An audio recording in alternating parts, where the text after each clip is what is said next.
Hello friends, नमस्ते। आप देख रहे हैं समीर जसूजा प्रॉप इक्विटी और मैं हूं समीर, आपका real estate friend, real estate philosopher और रियल एस्टेट गाइड।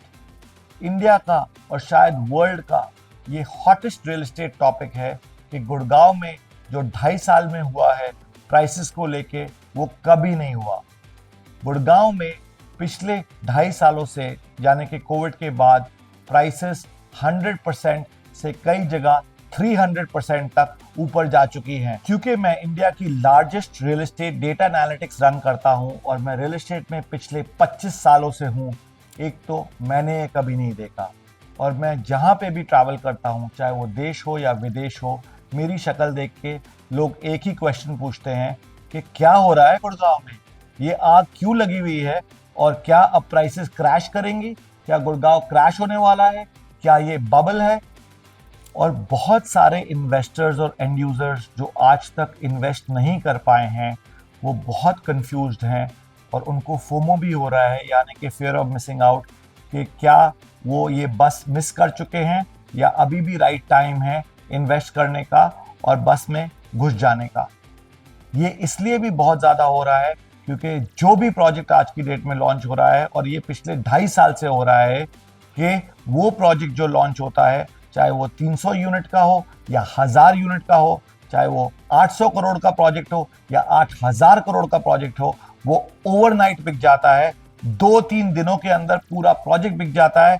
और अगर 500 फ्लैट होते हैं तो उसके बायर्स 5000 होते हैं। इस आग को बहुत सारे ब्रोकर्स और सोशल मीडिया इन्फ्लुएंसर्स भी बहुत ज्यादा हवा दे रहे हैं, जबकि उनके पास कोई डेटा नहीं है, उनके पास कोई क्रिस्टल बॉल नहीं है जो ये उनको प्रिडिक्ट करके बताए कि यहाँ पे मार्केट्स पीक कर चुकी हैं, यहाँ पे क्या क्रैश आने वाला है या क्या होगा जाके आने वाले 2-3 सालों में। चलिए अब मैं आपको बताता हूँ डेटा के साथ और साइंस के साथ कि ये मार्केट में इतनी ज़्यादा अप्रिसिएशन क्यों आई है, इतनी ज़्यादा डिमांड अभी भी क्यों है, क्या होने वाला है इस मार्केट में, क्या ये मार्केट यहाँ से क्रैश करेगी या स्टेबल रहेगी या यहाँ से भी और ऊपर जाएगी। और इस सब को अच्छी तरह से समझने के लिए मैं रिक्वेस्ट करूंगा कि आप वीडियो के एंड तक बने रहिए and please share, subscribe and like this channel so that I can bring you more informative videos that help you make absolutely the right decision of your life। हम बहुत सारे वीडियोस में ये बोलते आ रहे हैं कि डिमांड सप्लाई डायनामिक्स सबसे इम्पॉर्टेंट होता है ये समझने के लिए कि किस एरिया में प्राइस अप्रिसिएशन कितनी होगी और डिमांड कितनी होगी और वो एरिया कैसा करेगा। और ये वीडियो एक क्लासिक केस स्टडी है उसी पॉइंट को प्रूव करने के लिए कि जहां डिमांड सप्लाई मिसमैच होता है और डिमांड के फेवर में होता है, वहां पे सबसे ज्यादा प्राइस अप्रिसिएशन होती है और वहां पे आपकी जो इन्वेस्टमेंट होती है वो मैक्सिमम मल्टीफोल्ड इंक्रीज करती है। इस बूम से पहले जो लास्ट बूम आया था वो था 2010 से 2012 तक, जब गुड़गांव में लगभग 17,500 यूनिट हर साल लॉन्च हो रहे थे। और उसके बाद 2013 से 2022 तक सप्लाई 80% गिर गई और एनुअली सिर्फ 3,500 यूनिट मार्केट में आ रहे थे। और इसके बहुत सारे कारण थे, जैसे कि डेवलपर कंसोलिडेशन, डेवलपर एग्जीक्यूट नहीं कर पा रहे थे प्रोजेक्ट्स को, और गुड़गांव और नोएडा को छोड़ के ऐसा इंडिया में कहीं और नहीं हुआ कि सप्लाई 80 to 90% गिर गई थी 9 साल कंटिन्यूस तक। और इन 9 सालों में गुड़गांव में बहुत ज़्यादा इंफ्रास्ट्रक्चर डेवलपमेंट हुई और बहुत ज़्यादा एम्प्लॉयमेंट जनरेशन भी हुई कंपेयर टू अदर सिटीज़ जहाँ पे सप्लाई बढ़ती ही चली जा रही थी।